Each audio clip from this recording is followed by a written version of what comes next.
Hey yo, it's the Mayo Show with Brett Mayerson. All right, everyone, welcome to another episode of the Mayo Show. This will be episode 8, lucky number 8. And today I am joined by another great guest. I am joined by Christine Lowrey. She is working in the TV business here in New York, and she is now working on the hit TV show, The Blacklist. Christine, how are we today? Doing good. Now that we've wrapped the season, I have some time to relax a little bit. Awesome. Always love hearing that people have time to relax now. It's great, right? So, Well, we work very long days. So when I hear other people who work a normal day complain about their hours, I just let them know that I basically work a double shift every day. exactly. So, you've been doing script supervising, you told me, right? With this job? Yeah, I've been a script supervisor for about 30 years now in the union, and I was a script supervisor non-union prior to that for a couple of years. But before that, I was in hair and makeup, and before that, I was in costuming, and before that, I was in editing. So I've done a little bit of a lot of different things. Little bit of everything. So you've kind of taken the typical like TV film journey, like start from one point, work your way to this, work your way to that. Yeah, well, what I realized was when I was working in the costume department, I realized I really didn't want to do everybody else's laundry. I didn't like doing my own, let alone somebody else's. Um, and then when I got into doing hair and makeup, I realized that I was becoming like a psychotherapist for the actors, and that really wasn't what I was looking to do. No. So, so I was trying to think of what can I do that's going to keep me really busy all day long, because those other jobs, it's kind of hurry up and wait, so you wait around a long time, and then when it's time for you to come in and do your job, they're kind of pushing you to work really fast because they want the cameras to be rolling. And so a lot of the day felt like it went slow, so I wanted something that kept me busy but kept me in the middle of things. And I was still back then attending school at Brooklyn College film department. And my professor said, I think you'd be a really good script supervisor. And I reached out to the union, to the local, because I really didn't know very much about it. And I hooked up with Woody Allen's script supervisor, Kay Chapin. And she's retired now, but she had done all of his films. And she agreed to train me. And so that's sort of how I got into script supervision, and it really keeps you in the hub. You are the right arm of the director, and the assistant director is the left arm of the director. But I work with every department: the sound department, props, grip, electric, camera, hair and makeup, wardrobe, everything, because I'm keeping the continuity as we go along. Awesome. Well, that's a lot of work that you have to do underneath yours. So, and a lot of people talk about this today. This is a big topic in today's world: is women in TV and film. And you, I mean, I remember you saying that you started to direct a few episodes a little bit here and there now. And I think that's a step that a lot is happening in a lot of this industry, is that women like you are really moving up the ladder and getting to do these big things. And script supervisor is not, you know, a job for someone who's just starting out. That's a big time job for a TV show, because you have to, like, the word supervisor is right there. So to be in the industry for as long as you have, first of all, how long have you been in this industry now? About 30 years. So 30 years, and you're script supervising, and you've gotten to direct a little bit. So how does that feel to kind of say, like, I'm here now and I never thought I didn't know I would ever be at this point? Well, it's an odd thing because as a script supervisor, you actually have a lot of responsibility, but you take a back seat to there's a hierarchy, and so you're taking a back seat to the director and a lot of other people. And so you have to, if you're somebody who's creative, you kind of have to bite your tongue a lot. And not take their criticism personally. And if you make recommendations and they ignore them, you can't take that personally. And directing is sort of the opposite of that, because you're the leader of the set. You are in charge. And so what I've found is that in script supervision for so many years has kind of trained you to step back. By nature, I tend to be a leader. So I've sort of trained myself to be somebody taking a secondary role, and now I've got to untrain myself so that I can be the leader that I know I've always been. It's a lot more responsibility, and you feel the time ticking much more as a director than you do as a script supervisor, because you're responsible for getting everything done. And they schedule things in such a way that sometimes it's not particularly realistic. They'll just say, okay, we have X number of pages to shoot in a day. But they don't consider the fact that maybe something goes wrong. And so there's really no kind of padding built in, and you just have to kind of get through the day and think quickly on your feet. So it's funny because I think, script supervisors have traditionally been women. They used to be called the set secretaries. And directors had typically been men. And I think there's sort of a kind of a rationale to that, because women, there's a tendency for women to be very detail oriented, and you need to have that for script supervision. For directors, it's a lot about, again, thinking on your feet, decision making, and not really kind of necessarily having the time to process everything and weigh everything. It's sort of instinctual. And so I think that's why the roles have fallen to those genders over the years. But I think that with so much media exposure, everyone has become very savvy about what shows should look like, how to make films. Everybody's got their iPhone, they're all making films now, everybody's a director. So I think that women have kind of come into their own in that role. But right now there's a push for diversity, and so it's the right time, if you are a minority, or if you are a woman, if you want to make that leap, this is the time to do it. In the past, script supervision kind of led to directing, and then maybe a decade ago or so, that wasn't so much the case anymore. A lot of kind of producers or writing producers would step into the director's role. So they'd make kind of a lateral move instead of like a climbing the ladder move. I actually ended up directing on the Blacklist, not even by choice. My executive producer put my name in the hat for directing, and then came and told me that he had done that. And I sort of laughed at him, because our executive producers are all in California and they don't even know me. And I said, why on earth are they going to let me direct their series, their network series? And he said, because they trust me and they trust my judgment, and I trust you. And that's sort of how it happened, because he just felt like I knew the show, I knew the cast, I knew the crew, I knew the storylines, material. I'd had experience as a script supervisor for so long, and had worked on the Sopranos for so many years, one of the highest rated shows ever.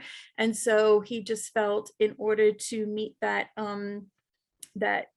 quota for diversity, like I might be the ideal person.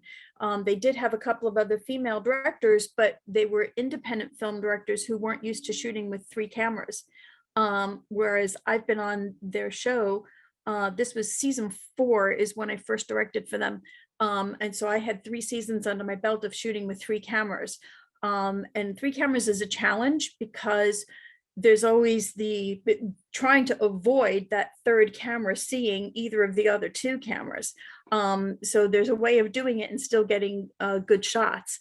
But it is challenging. But since I knew that already, I knew the style of the show, it was easy for me to kind of fit in, and that's how it happened. So now you've directed, how many episodes have you directed now? 6. 6 episodes. So 6 episodes under your belt. Yeah, but that's over the course of 6 years. So I've only gotten 1 episode a season, because they value me too much as their script supervisor, that they don't want to lose me doing that. Yeah. And I understand it, and it's sort of, they kind of throw me a bone, I guess, to keep me there. But there are, let me think, there's 4, 5, there were 6 episodes directed this season out of 22 by women. 4 of them was by one director, one of them was another, and then the sixth one was me. Um, so out of 22 episodes, it's not like we're at like a 50-50 percentage here, Hmm. but we also had minority slots to fill. So that was probably another 4 episodes or so. So, I understand that they're throwing me a bone, but I also appreciate the opportunity. So I don't think that I would get a second opportunity to direct on this show because they value me too much as a script supervisor. So that means that I need to really just promote myself on other shows and get out there. Awesome. So let's talk about some of the shows you worked on. You mentioned the last one. You worked on The Sopranos, which is, I haven't gotten to watch it yet, but I mean, it's, some people might, I know, but I remember when I was younger, my parents would stay up late watching it. But it's been, I mean, talked about by a lot of people in television and even in film as one of the greatest shows of all time and one of the best produced shows of all time, because of not just the cast, but just, the storylines were always great. And everyone I know who watched it said the one thing I hate about it is the ending, but I mean, but it's ranked as one of the greatest shows of all time, and you got to be a part of that. And that ran for 10 years, right? So that ran for 10 From seasons, and now 97, it was like 7 seasons, but it ran from 97 to 2007. We had many more months off in between seasons, and so that's why it was only like 7 seasons over the course of 10 years. oh, okay, yeah, that makes more sense. But So when 7 years, yeah, on that. I was brought in to interview for that as their script supervisor, and David Chase, who's the creator of the show, happened to just walk in while I was being interviewed, and I said to him, "Listen, this is the only script I've ever read that I felt as if I have to do this job. I have to do this job. Nobody else can get this job. I want this so badly." I said, but it's gold. I said, and if I don't get the job, I wish you luck with it, but I know it's going to be a great success. And David was very humble and appreciative and thanking me and what have you. But on the way out the door, he turned to the executive producer who was interviewing me and said, "Hire her." And that was it. And I was with them for the whole run. Here's my whole series behind me. Love that. Love Mhm. that. You got to meet And all the cool people. it was, yeah, I mean, we had a lot of wonderful actors, but we also had open casting calls where there were non-actors that would show up. And so David was very into having authenticity. And so we had people who were not actors. In fact, we even had criminals on our series. Somebody once got arrested on set and taken away. And so it was, yeah, it was very authentic.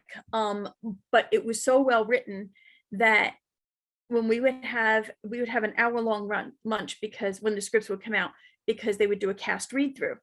And it's the only show I've ever been on where the entire crew would be sitting there waiting with bated breath for those scripts to come down, and they would spend their lunchtime just reading the new script. I've never been on a show like that. But the thing about The Sopranos was that each of the characters was written with such a unique voice. You could never take the dialogue and just swap dialogue. Each one had kind of idiosyncrasies, a certain rhythm to their language. Most shows that you watch these days on at least network TV, you could swap dialogue. It's just not written very well. And so, yeah, it was part of TV history. And David Chase had shopped that show around a lot and got lots of rejections. And finally, HBO took a chance with it because he was looking for people who were just sort of average, ordinary looking people. He wasn't looking for the beautiful people to be the stars. He wanted, realism. And most networks didn't want to take that chance. So when HBO did it, it was really sort of groundbreaking and history making. I put HBO Because on the map. it really did. And David had done TV prior to that, but he was never a huge fan of television because he didn't like that things were kind of wrapped up very neatly at the end. We tie up, all the loose ends, and he didn't really like that, which is why the ending is what the ending is. That's actually a really good explanation. I like never thought of that because, like, some producers are like very picky. Some directors are like, I don't know if I just want to be typical with the ending or just have someone come back that's been missing for a few episodes. I mean, I guess that's just him saying I'm going to be unorthodox, which I think is Right, like, I mean, and that's ballsy, especially for that time when you basically put, I mean, look at what HBO was then compared to what it is now. I mean, HBO now is one of the biggest networks on TV to the point where people are actually like calling their cable companies and subscribing to get it if it right. doesn't come free with your plan, because the shows on there sometimes, I think most of the time, might be better than what's on traditional network TV. And Oh, it does get, absolutely. yeah, and it does give you a lot of creative freedom because Yeah. you don't have to, follow as many FCC regulations if you're on HBO. So I'm sure that Right. made the show a lot more authentic because of how some of those people might be talking. Well, that's the thing. That's the interesting thing is that now I've ended up on the Blacklist. And, the Blacklist is another sort of crime drama. Uh, With another but famous it's actor.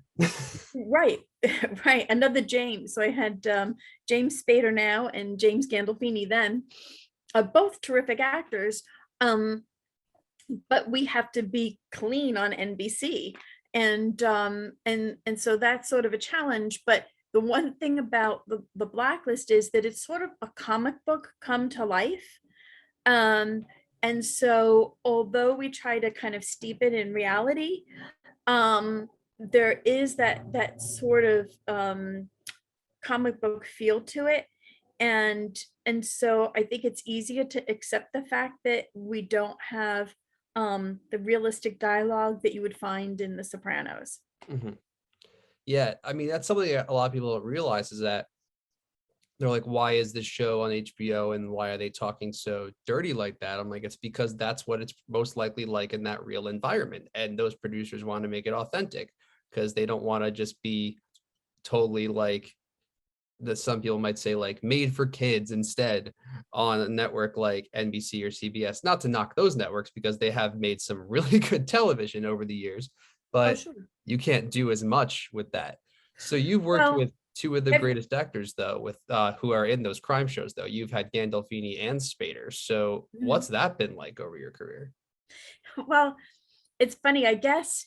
Um, there was something in me early on, from script supervising for so long, that maybe I just really like storytelling and I understood storytelling. And so maybe that was the director in me trying to come out. But the actors would often come to me on The Sopranos, no matter who was directing, they would come to me because I was the script supervisor on all the shows. The directors would change, but I was the same.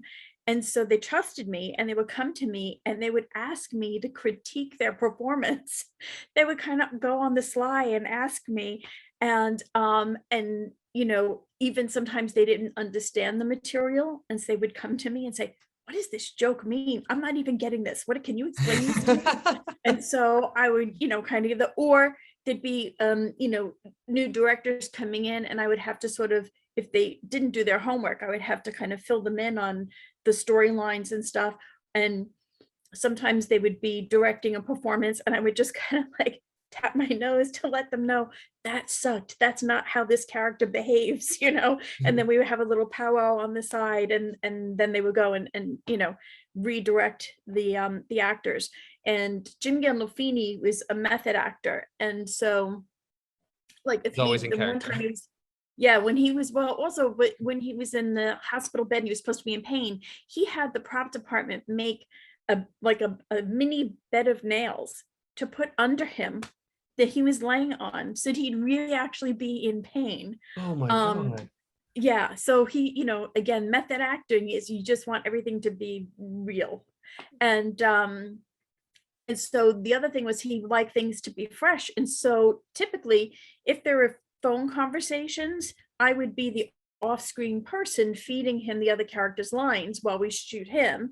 And then, some other day we would shoot that other character and I would do his lines for them. But when I would do the lines for Jim, um, he would want me to ad lib. he would want me to just make up stuff so that it would feel fresh to him each time. And I remember the directors sometimes looking at me like, what are you saying? That's not in the script. What are you doing? And then Jim would come over and give me a big hug because he felt that, it just helped him be fresher. So that was a little bit going above and beyond what I needed to do. But again, it was wanting to help their performance. And that's why I say I think that maybe, even though I was script supervising, I was really a director, underneath it all. That's what I was meant to be. So, and with James Spader on the Blacklist, I have to be honest, we have a lot of James is he's an interesting guy. And he has a lot of idiosyncrasies, and he's very meticulous and specific, and definitely OCD, and he totally admits that. So he's a perfectionist, kind of. Absolutely. And so he's kind of intimidating. Jim Gandolfini was only intimidating in his size, but he was a giant teddy bear and a heart of gold. James Spader is not warm and fuzzy. He doesn't hang around and just talk with everybody. He does his stuff and he leaves the set. But he's also writing part of the stories and stuff. And so he's got a lot to do. So he doesn't really have the time either. But he's got OCD, he's highly meticulous and perfectionist. And so he's a little intimidating. So most of our directors just trust him to do his thing and they don't really give him much direction. But in my episodes, I actually give him notes and he takes them, and I think he appreciates them, and he'll even say, anything else for me, if I'm giving notes to other actors. So to me, that kind of validates me, that he trusts what my opinion is in conveying the story. Yeah, I mean, working with him must be, I mean, that's insane that he's like on your set in front of you every day. So that's got to be kind of fun. And sorry, I have to send this real quick because my dad's being summoned.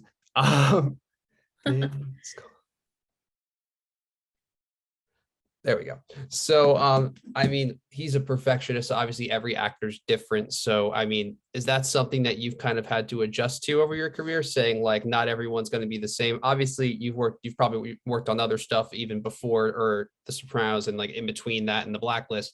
But is that something you've come to realize, that we think every actor is the same on set, but at the end of the day, they're all so different, and that's what makes them so good at their role? Yeah.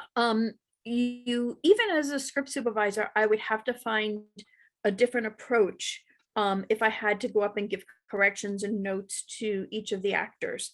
For instance, on the current show, The Blacklist, one of our actors, Diego Klattenhoff, who plays Agent Wrestler, for some reason, early on, our first couple of seasons, he was, I guess, anxious, and he'd know his lines and be fine in rehearsal. And once the cameras would roll, he would sometimes go up on his lines or fumble lines and get very upset with himself. And if I would go to correct him, it was sort of like, insult to injury. That he would be like, I got it, I got it, I got it. So what I realized was I had to approach him differently, because he would think it was this kind of, as soon as I would approach him, he would know that like criticism was coming, and reminding him that he screwed up. And so what I started to do was say to him, oh, Diego, was that a change you were looking to make? Did you want to change this line? And when I started to approach him that way, which was kind of a gentler approach, he was more receptive. Now we've been doing this for so long, and he's been this character forever, that he doesn't have that issue anymore. But early on, he did. Whereas James Spader, he's an interesting guy, because he again wants me to be complete when I'm script supervising for him, wants me to be completely on top of the dialogue and give him every little, it and the but, or that he might, say incorrectly. But he's got a photographic memory, and you can see him, if he goes up on a line, you can see him sort of kind of moving his eyes as if he's scanning the page, and then you'll see him go, oh, okay, right, I got it. And so he's really phenomenal at being able to remember his lines, and he gets kind of upset with other actors that don't remember them so well, but each actor is very different. And Jim Gandolfini used to handwrite out his lines to make them stick. I worked with, on the Blacklist, I worked with Alan Alda, and he would record his lines into his phone and then play them back and listen to them. And it would help him remember it, but also help him kind of decide whether he felt that was the right performance, the right delivery, and that sort of thing as he was rehearsing. So yeah, you have to have a different approach with everybody. James Spader, at this point, you know, I can just go up to him and tell him that he's said something wrong. And he's funny because sometimes he'll be like, well, I wanted to make that change. Okay. You don't necessarily know that that's the plan. So yeah, he's quirky. And again, like I said, you can't take anything personally, because to be in front of the camera is stressful, and people don't always react while they're in front of the camera the way they would in person. And so in person, maybe they wouldn't be so kind of curt or sharp with you. Whereas when the cameras are rolling, sometimes that kind of level of pressure makes them act a little bit more curt. And so you can't take any of that personally. And, you know, you just get the job done and go back to your monitor. Yeah, I mean, I couldn't. I don't know how I could ever work with with a perfectionist like that. I feel like that would give me so much anxiety. But one thing I do want to talk to you about as well is, I mean, your journey to where you are now. I mean, you said how you had the interview with the Sopranos, and I mean, it seems like that kind of catapulted you. But you were in the film school in Brooklyn College. Was this something you ever saw yourself doing, or did you want to be like a filmmaker and then you fell into the lap of this? Like how did you get into this like scripted TV spot of it? No, I actually thought that I was going to be a doctor. uh, I was going Well, to be a doctor. that's a big U-turn. Yeah, exactly. I've always liked science, and I am good with my hands and making things, fixing things, and I tend to be a helper. I want to help people. And so I thought that might be, you know, something for me. But when I was 16, I developed in what I am, only after years and years later did I find this out. They didn't know it at the time what it was, but an autoimmune disease. And it's called pars planitis. And so it was separating the layers of my retina. And so I lost my sight, and I was legally blind from ages 16 to 18. So that was my junior and senior year in high school. And so then I didn't know, well, what am I going to do for college? Nobody's going to want a blind doctor. No. How's that going to work? You know what I mean? I thought I would be a surgeon. Well, that's not going to work very well. Cut on the dotted line and in Braille. I don't know. So I found a wonderful doctor, and they were able to treat me with all kinds of steroids and stuff. And when I got my vision back, fortunately, I said, you know, maybe I'm supposed to be doing something that's visual, you know? And so I took photography classes, and I took film and television classes in Brooklyn College. And it's funny because then when I look back, I think about it because my grandmother on my mother's side was a pianist. My mother was an art teacher. My dad was always very handy and creative, but was always walking around with a movie camera, and he loved movies. And he would take films of us, and every Friday night we would have movie night where we would watch our home movies and pop Jiffy Pop popcorn. So when I look back now, I go, maybe I was really just destined to be here. You know, I took piano lessons, I took dance lessons. I was very always into drawing and painting, and so I guess, you know, the arts were in my blood. And so it was through a friend of my dad's who had a daughter who worked on a television show, and she worked in the art department, and she offered to take me to set one day. And I visited them. It was a TV show called Monsters, and they were shorthanded, and they actually said, hey, listen, would you PA for us? So I was just there as a visitor, and they put me to work. And Did they pay you? no, not for the day, but then they said, you Oh, did come on. well, to me, I was just like, oh my God, I'm on a set, this is great. So I didn't care about being paid. But then they said, you did a great job. Could you come back? We want you for the rest of the season. And I was like, sure, I mean, when does like opportunity knock like that?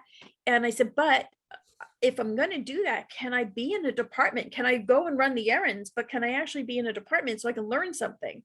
And that's how I got into the costume department. And like I said, then I went, because that show did a lot of special effects makeup. I decided to train in hair and makeup and special effects makeup. And so I was working non-union. After that, I switched from costume into the makeup department and stuff. But prior to all of that, I had worked at the Travel Channel, just doing some research and some editing for them. So I guess I was just destined to end up here. And everybody's path is different. Everybody in the film industry, how they got there, their path is all very different. Some of it is familial, their grandfather and their father worked in film. And so they just kind of, follow in their footsteps. And other people, it's sort of by accident. And, so anyway, here I am all these years later. I don't know. Although I think I'm pretty capable and I could probably do whatever I put my mind to. I don't really know that I would want to do anything else but be in this field. It feels like home to me. Love hearing that, because that means you love what you do. So Oh, I do. exactly. It's a very gypsy lifestyle in a way. I mean, I was a kid who never liked to get up in the morning for school, but yet here I am up at 4 o'clock in the morning so I could be like on set at 6 to be shooting at 7, and then we work anywhere from 10 to 14 hours a day. And then you add your drive time on it. I'm lucky if I get 5 hours sleep a night, and you're going to a different set or a different location all the time. Each time you end a show, you're out of work again. We are independent contractors. So we're not like, I'm not a staff member at like NBC. We're independent. And so we're always then, unemployed and looking for more work. And so you're meeting a whole different crew of people again. Although on the East Coast, it's sort of small. The film industry is small. It's not like the West Coast. So you run into a lot of the same people, Yeah. And yeah, and it's really like I've got my family here, and then I've got my set family because I spend so many hours with them that you really just get to know these people very well. And you spend so many hours with them every day. So it's a bit of a gypsy lifestyle. I think it's not the same 4 walls every day, No. and different personalities. We've got, I don't know, 100 crew members on set, and you're working with all of them, so you have to be flexible to try to make sure everybody gets along. And there's a lot of egos involved, and so you kind of work around that. And it's pressure and it's fast paced. You've got to get the stuff done. Exactly. Well, couple more questions I want to ask you. One of them is, and I want to see if I think I know what your answer is going to be, but out of all the shows you worked on, it's a two-parter. One, what was the coolest experience that you've had there, or like what was the coolest experience working on a certain show? And two, who was the best actor to work with, or your favorite, I should say, because I feel like best is going to be hard to come by. Oh my gosh. Coolest experience? Yeah. Like, was the Sopranos your coolest experience just because of what it became, or? No, but I mean, I guess, being in this industry, you know, I had never left this. No, I lie. I hadn't left this country. As a kid, I went to Canada once with my family, but we only taken family vacations within the States. But with I had my tarot cards read one time, and they said, "Oh, you're going to be traveling with work," and I was like, "Are you kidding me?" And next thing you know, I was in Prague doing a movie. So and then from there, that got me another job, and I worked on a television show in Germany, in Berlin. And then with the Sopranos, we went and we filmed in Italy. And so one of the cool things is getting to travel and be paid to travel. So that's cool. And that's fun. one of the coolest things for me, of course, is getting the opportunity to direct, being able to grow. And, after director, the only other next step above that is, being like a producer, like a directing producer or something. But I'm really not interested in producing. I really just like the storytelling of it. Um, there's so many cool things actually that I can't even narrow it down. We get to go to places often that no one else gets to go to. The other day we were just filming. There's a company. It's called Nets Jets, I guess, and it's all private jets. And we were just filming on someone's private jet. Like nobody gets to go on other people's private jets, but there we were filming in it. Um, I've done other things like I did a lot of Super Bowl commercials over the years and stuff. And so I met like Michael Strahan and we were shooting, in MetLife Stadium. And I did a commercial with Yao Ming and Yogi Berra. So I got to meet Yogi Berra. I mean, there's just I worked on for HBO way back. There was a musical performance. It was called The Lady Sings Jazz and Blues, and that was with Diana Ross. So I got to work very closely with her. She was like, listen, I can't remember all of the lyrics to some of these standards. I mean, she said, can you run to the local music store and get some blank music sheets and we could put the lyrics inside and on the outside just have the music. And so we went and we did that. And she was asking my opinion about the gowns that she was choosing and stuff. I mean, so it's sort of crazy. You realize that these people are just people. We look up to them, as these icons or whatever. But when you're working with them all the time, you just realize they're just people like anybody else. There's nobody who I've worked with who has been someone, actor-wise, who has been someone who I felt was unprofessional or mean-spirited. I've been fortunate that I've worked with, terrific people. There are people who are behind the scenes, some producers who I've worked with who I'd be happy to not run into again. But as far as the cast goes, I think because they really do love what they do. And so I haven't run into like a jerk, let's put it that way. As Love far as that. a favorite, oh my gosh, I'm there are guessing you just can't pick one. I can't, I mean, I can't. There are so many. There were just so many. It's okay if you can't pick one, because then that means that you just worked with great people. Yeah, I have. I really have. I worked on a bunch of movies that Eddie Burns did. I don't know if you know Eddie Burns. He was in Saving Private Ryan. And he's married to Christy Turlington or whatever. So I did a bunch of movies with him. So he wrote them and directed them and acted in them. And so that was kind of fun. Because when he would be performing, he'd be asking me to kind of direct him. so Love so that that. was interesting. So he was a fun guy. He was just a really like a nice kind of down to earth fun guy. I worked on one of his films. I met and worked with John Bon Jovi, who then showed up on the set of The Sopranos years later. Stevie Van Zandt was great. Eddie Burns, you said, is one of the coolest ones you ever worked with, obviously. He was just like a regular guy. So he was a lot of fun. I didn't feel as if he was like a director who was sort of kind of above me. I just felt on par with him, because he just was like a regular guy. He had just been living in his car for years and trying to make movies. And then he got a whole string of them, one right after the other. So I did a bunch with him. And so he was cool. I don't know, there's been a lot of fun people. I think about, sometimes I sit and I look through my resume and I say, gosh, look at all the people who I've met and work with it. Had I been a doctor, I never would have met these people, So and God bless. Thank you. And so and so yeah, it's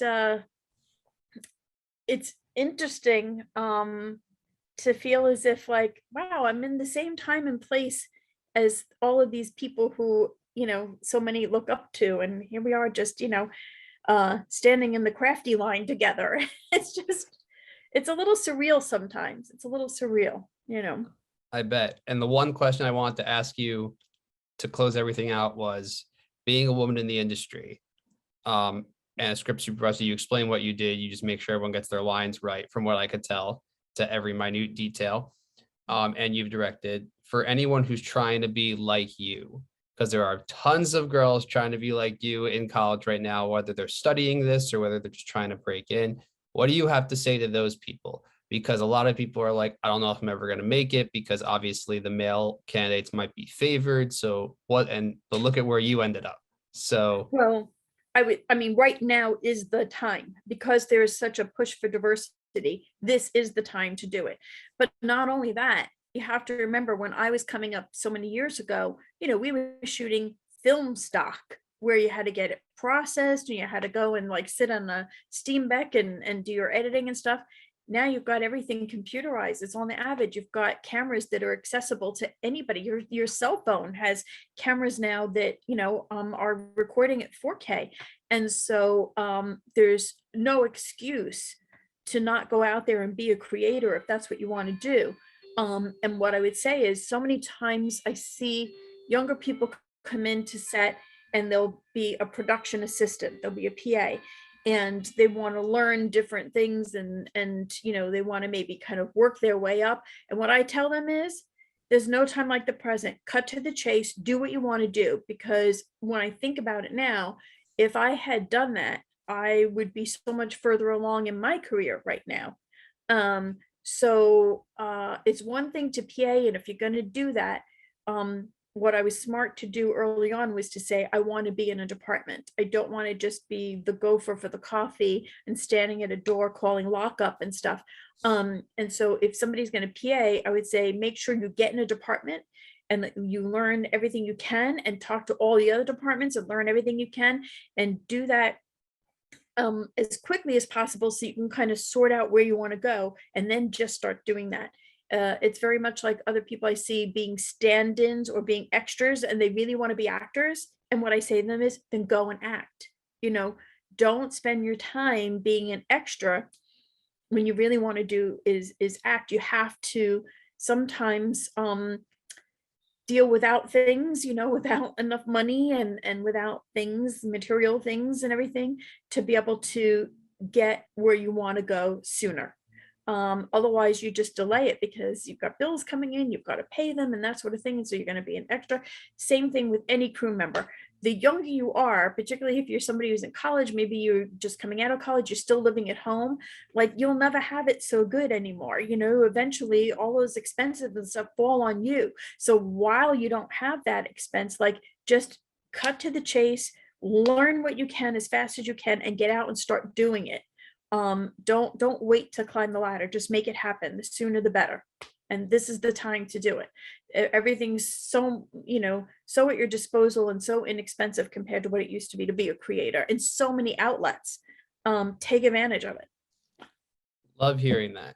Well, everyone, thank you so much for listening to this week's podcast. Remember, the Mayo Show with Brett Mayerson drops every Friday at 4 p.m. on Spotify, on Anchor for just the audio. If you want to see the video of this, you could go to our YouTube channel, like, comment, share, subscribe, do whatever you want to do. Tell us how we're doing if you want. I don't care if you even hate it. I would love to get criticisms from people. Christine, thank you so much for joining us today. It's nice to have someone from the entertainment TV industry on here to talk about what it's been like working on all those shows. So thank you for joining me today. And also, it's from someone whose name is on the credits on a TV show, which must be awesome for you to see nowadays.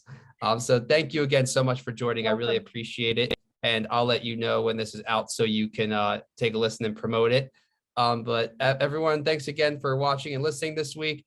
Our guest will be to be announced for episode 9. And have a good day, everyone. Thanks so much.